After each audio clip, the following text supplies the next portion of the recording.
राधे राधे बच्चों, कैसे हैं आप सब।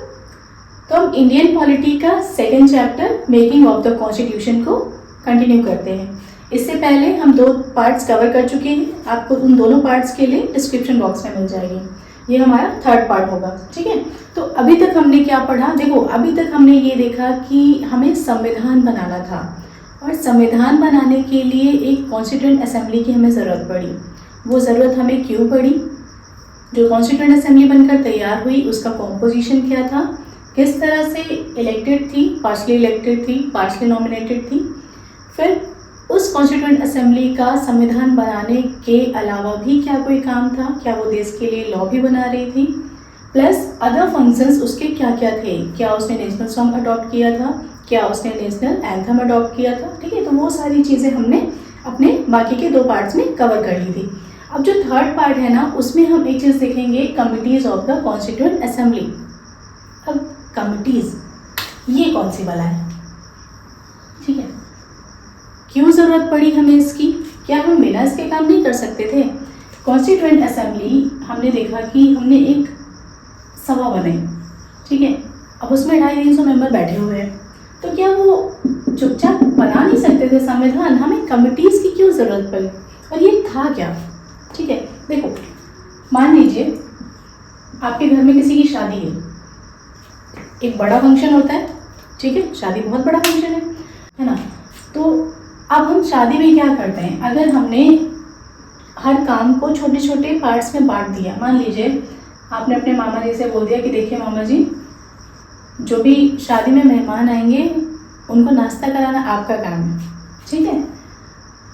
अपने फूफा जी को बोल दिया आपने कि कैटरिंग का काम आप संभाल लेंगे, कुछ गड़बड़ हुआ तो वो आपकी देखरेख में रहेगा। बाकी कुछ काम किसी और को आपने पकड़ा लिया, तो आपने क्या किया, सबको ना कुछ रिस्पॉन्सिबिलिटीज़ दे दी, तो चीज़ें थोड़ा अरेंज्ड वे में होंगी, सिस्टमैटिक हो जाएंगी, है ना, गलतियों के चांसेस कम बचेंगे। तो वही चीज़ें यहाँ भी थी। अब एक संविधान बनाना था, एक बड़ा संविधान, ठीक है। मेंबर्स तो बहुत थे सब कॉन्स्टिट्यूएंट असेंबली, या जो वहाँ पे मेंबर्स थे सबको हमने कुछ कुछ जिम्मेदारियाँ दे दी ना, तो वो मेंबर्स उस जिम्मेदारी को अच्छे से निभाएंगे, ठीक है। तो इसलिए हमने कमिटीज़ बनाई, हमने समितियाँ बनाई और हर कमिटी का एक चेयरमैन चुना जिसके अंडर में वो काम होना था, ठीक है। तो अब हमारे लिए यहाँ पे एग्ज़ाम पॉइंट ऑफ व्यू से क्या इंपॉर्टेंट है, हर जो कमिटीज़ हैं उनके चेयरमैन, ठीक है। तो देखो कमिटीज़ 2 टाइप की हमने बनाई, एक तो मेजर कमेटी और दूसरा हमने माइनर कमेटी बनाई, ठीक है। मेजर कमिटीज़ जो थी वो टोटल 8 थी, माइनर कमिटीज़ जो टोटल थी वो थी आपकी 13। लेकिन यहाँ पे मेजर कमिटीज़ इंपॉर्टेंट है तो हम इनको देखेंगे, ठीक।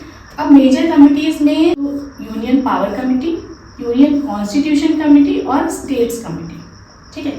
देखो ध्यान से देखना, एक तो पावर, दूसरा संविधान और तीसरा स्टेट, ये 3 कमिटीज़ हैं जिनका चेयरमैन बनाया गया जवाहरलाल नेहरू को, ठीक है। वर्ड से याद रखना, देखो नेहरू उस टाइम पे प्राइम मिनिस्टर थे, तो पावर किसके हाथ में, नेहरू के हाथ में, संविधान किसके हाथ में, नेहरू के हाथ में, स्टेट्स किसके हाथ में, नेहरू के हाथ में। तो याद करने का तरीका है, ठीक है, पावर, कॉन्स्टिट्यूशन, स्टेट्स, इन तीनों का हेड जवाहरलाल नेहरू को बनाया गया, इन तीनों का चेयरमैन जवाहरलाल नेहरू को बनाया गया। नेक्स्ट आता है आपका स्टीयरिंग और रूल्स ऑफ प्रोसीजर। देखो जो कॉन्स्टिट्यूएंट असेंबली थी ना, वहाँ पे जो अध्यक्ष थे या वहाँ पे जो प्रेसिडेंट थे वो थे आपके डॉक्टर राजेंद्र प्रसाद। अब एक बात बताओ, गाड़ी का जो ड्राइवर है वही तो स्टीयरिंग संभालेगा, है ना। स्टीयरिंग कौन संभालेगा, जो गाड़ी का ड्राइवर है। तो जो कॉन्स्टिट्यूएंट असेंबली है ना, उसकी स्टीयरिंग किसके हाथ में होगी, डॉक्टर राजेंद्र प्रसाद के हाथ में। तो इसलिए स्टीयरिंग कमेटी का मेंबर कौन है, doctor Rajendra Prasad. Next rules of procedure. अब इस कॉन्स्टिट्यूएंट असेंबली के जो प्रेसिडेंट हैं वो डॉक्टर राजेंद्र प्रसाद हैं। तो ये कॉन्स्टिट्यूएंट असेंबली किस रूल के हिसाब से वर्क करेगी, ये कौन डिसाइड करेगा, ये भी प्रेसिडेंट ही डिसाइड करेंगे। तो इसलिए रूल्स ऑफ प्रोसीजर कमेटी के प्रेसिडेंट किसको बनाया गया, चेयरमैन किसको बनाया गया, डॉक्टर राजेंद्र प्रसाद को, ठीक है। तो ये तो कमेटी सॉल्व हो गई। अब नेक्स्ट आती है ड्राफ्टिंग कमेटी। अभी ड्राफ्टिंग क्या है, देखो संविधान किस तरह का बनेगा, कौन सा पेज किसके बाद आएगा, कौन सा चैप्टर किसके बाद आएगा, किस तरह से उसे हमें अरेंज करना है, डिज़ाइन क्या होना चाहिए, कि ड्राफ्ट तैयार करना था है ना। तो वो ड्राफ्ट तैयार करने के लिए चेयरमैन किसको बनाया गया, ड्राफ्टिंग कमेटी का वो बनाया गया डॉक्टर भीमराव अंबेडकर को। अब ये कमेटी बहुत इंपॉर्टेंट है। देखो हर कमेटी में का ना चेयरमैन हमें यहाँ पता है, बट ये लोग अकेले काम नहीं करेंगे, ये अपने अंडर में भी कुछ मेंबर्स को ऐड करेंगे।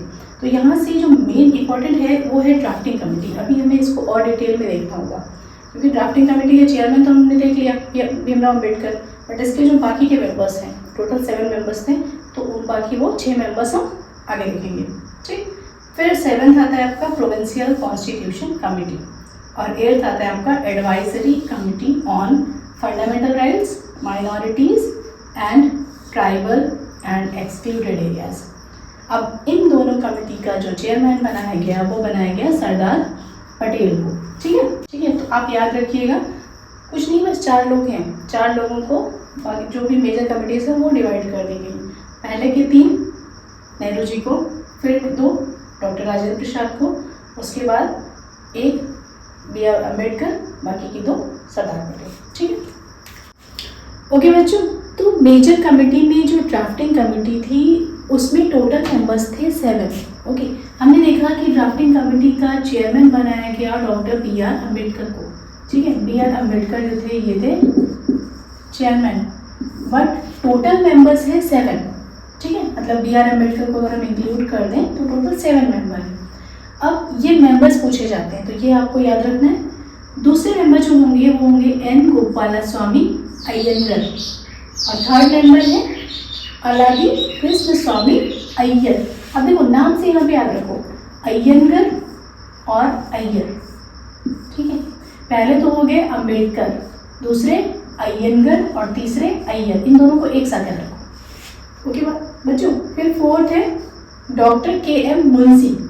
ठीक है, मुंशी, इनको याद रखिएगा। 5th है सैयद मोहम्मद सादुल्ला। अब ये केवल ऐसे मेंबर थे जो एक मुस्लिम मेंबर थे ड्राफ्टिंग कमेटी में। ओके, फिर 6 आते हैं आपके N माधव राव, और 7th आते हैं TT कृष्णामाचारी।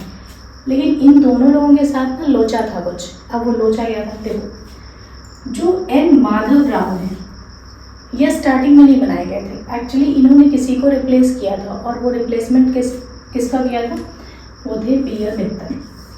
पहले बनाया गया BL मित्तर को, फिर वो पड़े बीमार। ठीक है, अब इनकी इल हेल्थ की वजह से BL मित्तर की जगह किसने ले ली, तो वो ले ली माधव राव ने। ओके, अब देखो इसको याद कैसे रखोगे, मित्र, मित्र। ठीक है, मित्र, और मित्र के लिए सबसे अच्छा कौन जाना जाता है, माधव, कृष्ण। ठीक है, माधव बोलते हैं ना उन्हें, तो माधव जाने जाते हैं। तो इसलिए मित्र की जगह हम क्या याद रखेंगे, माधव। अर्जुन श्री कृष्ण को माधव बोलते थे ना, तो मित्र से माधव। उसके बाद आते हैं TT कृष्णामाचारी। अब TT कृष्णामाचारी ने किसको रिप्लेस किया था, तो DP खैतर को रिप्लेस किया था। क्यों, क्योंकि DP खैतर की डेथ हो गई थी। अब देखो D फॉर डेथ। ठीक है, DP की डेथ हो गई थी, तो DP को रिप्लेस किसने किया, TT ने। ठीक है, DP को रिप्लेस किसने किया, TT ने। ठीक, तो इस तरह से आप इसको याद रखेंगे। ये 7 मेंबर्स हैं ड्राफ्टिंग कमेटी के। BR अम्बेडकर चेयरमैन है, अय्यंगार अय्यर 3 मेंबर हो गए, मुंशी 4था मेंबर, 5वें मेंबर है मोहम्मद सादुल्ला, 6ठे मेंबर है माधव राव, और 7वें हैं TT कृष्णामाचारी। ठीक है, तो 2 साल 11 महीने और 18 दिन की मेहनत के बाद फाइनली वो दिन आ गया था जब हमने अपने संविधान को अडॉप्ट कर लिया, एनैक्ट कर दिया, और खुद को हमने एक संविधान दिया।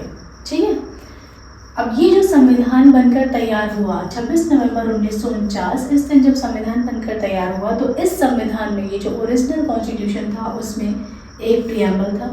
प्रियम्बल जो हमारे संविधान का ID कार्ड है, 395 आर्टिकल थे, 8 शेड्यूल्स थे और 22 पार्ट्स थे।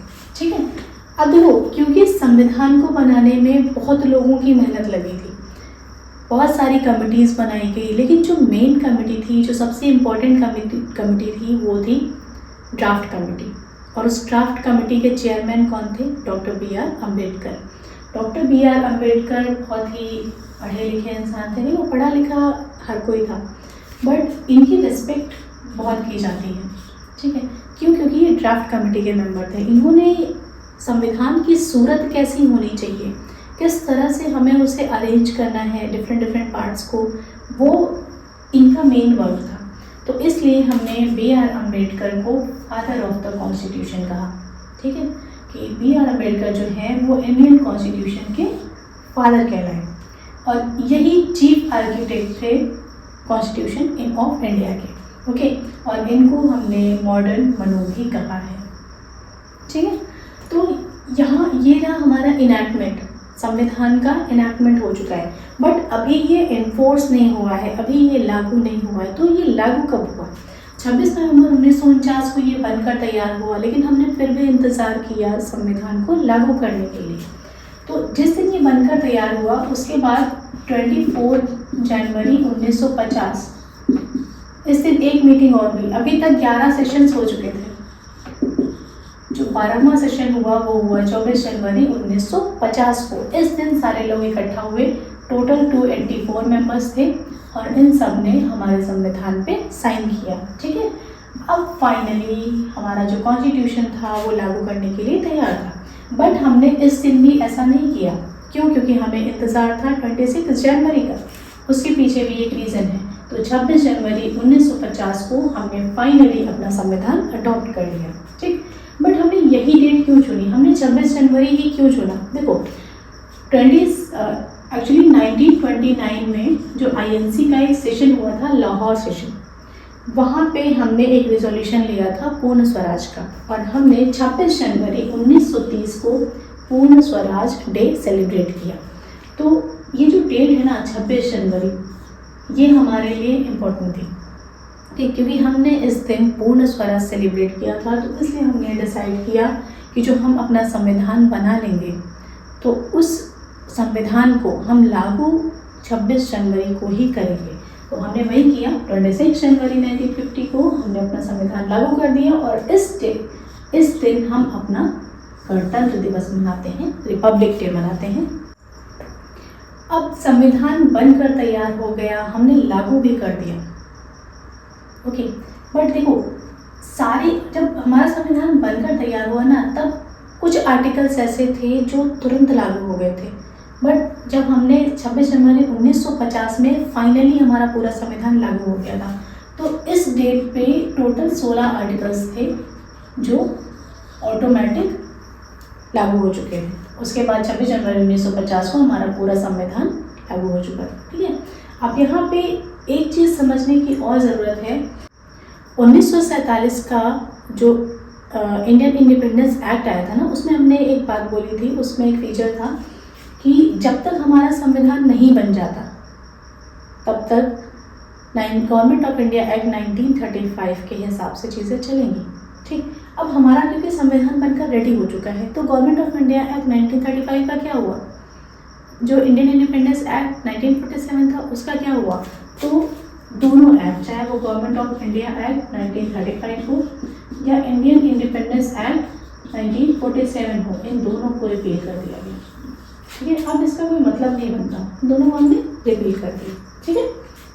बहुत लोग ना कॉन्स्टिट्यूएंट असेंबली को क्रिटिसाइज भी करते हैं। अब वो क्रिटिसिज्म जो है वो किन किन पॉइंट से रिलेटेड है? देखो, पहला, लोग बोलते हैं कि ये एक रिप्रेजेंटेटिव बॉडी नहीं थी।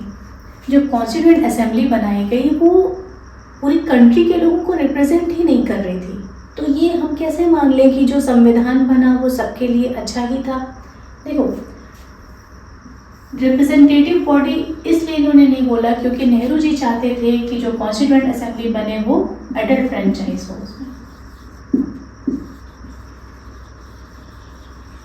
एडल्ट फ्रेंचाइज के बेस पे बने, बट ऐसा नहीं हुआ। अच्छा, आप एक बात बताइए, क्या एडल्ट फ्रेंचाइज उस टाइम पे पॉसिबल था? जस्ट हमारा देश आज़ाद होने वाला था और उस टाइम पे हम हर एक पर्सन को वोटिंग राइट दे देते जो 18 से अबव है। क्या ये उस टाइम पे हमारे लिए पॉसिबल था?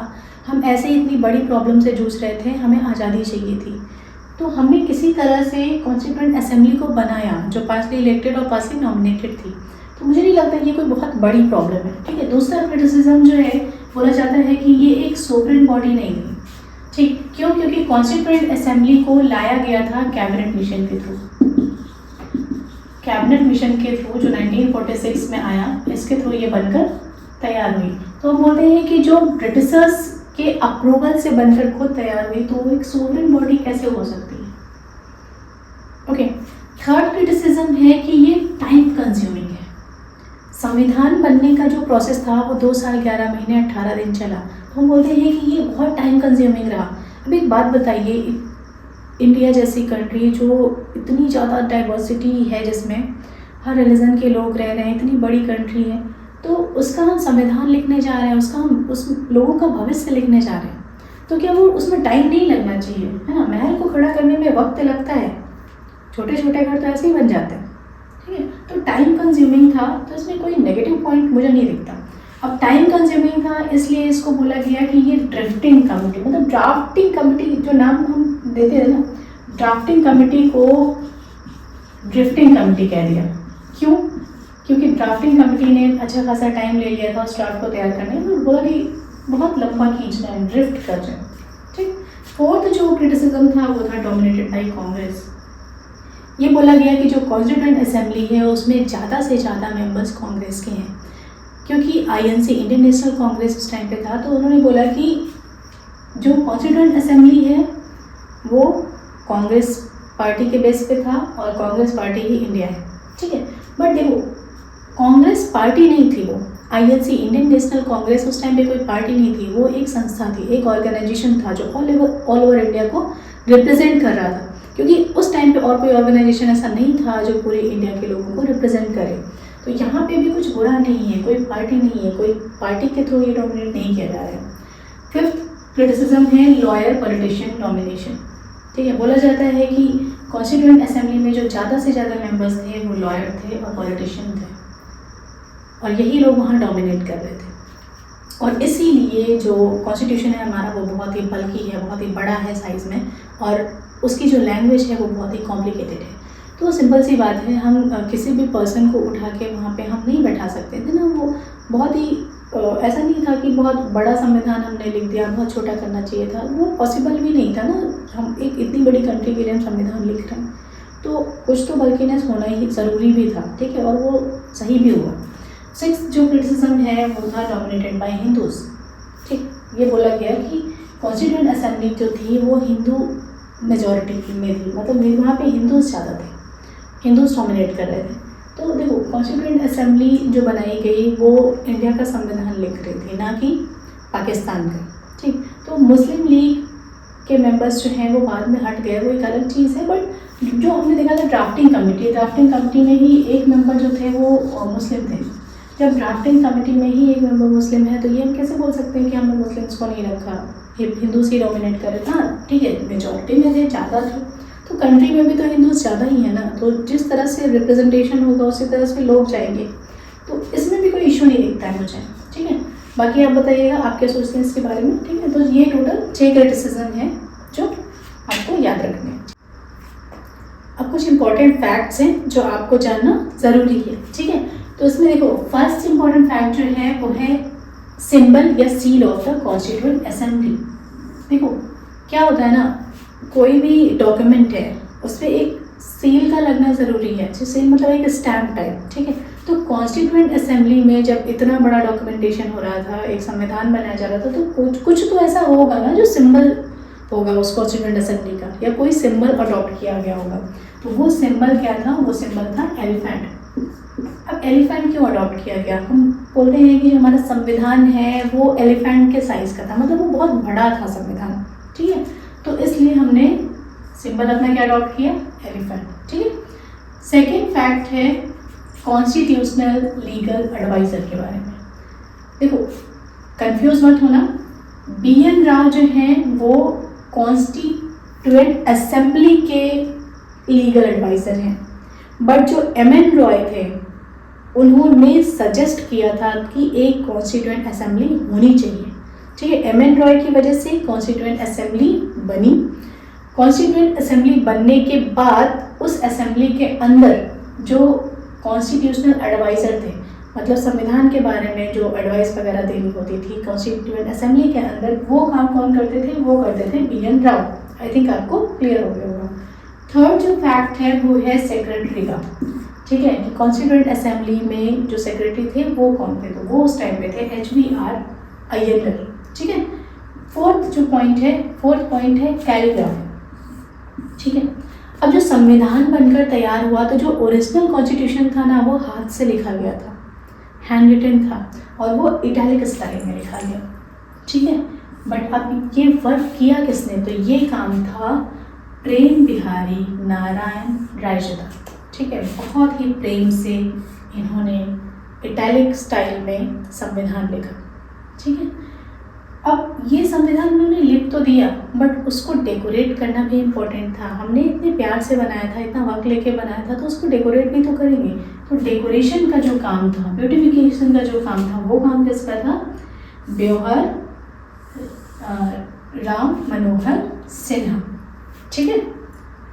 ये इनका वर्क था। नेक्स्ट, अब देखो ये इंग्लिश वर्जन का कॉन्स्टिट्यूशन हमारा रेडी हो चुका है, बट जो हिंदी वर्जन का कॉन्स्टिट्यूशन था उसकी कैलीग्राफी किसने की थी? तो उसकी कैलीग्राफी की थी वसंत कृष्ण वैद्य ने, ठीक है। अब ये जो हिंदी वर्जन का कॉन्स्टिट्यूशन बनकर तैयार हुआ, इसकी कैलीग्राफी हो चुकी है, तो उसको भी तो डेकोरेट करना पड़ेगा। तो उसको कौन डेकोरेट करेगा? उसको डेकोरेट करेंगे नंद लाल बोस, ठीक है। तो ये इंपॉर्टेंट फैक्ट्स है, एग्जाम पॉइंट ऑफ व्यू से इंपॉर्टेंट है, आप याद रखिएगा इनको, ठीक है। चलिए, यहाँ से अब हमारा ये making of the constitution chapter finish होता है। चलिए, थैंक यू।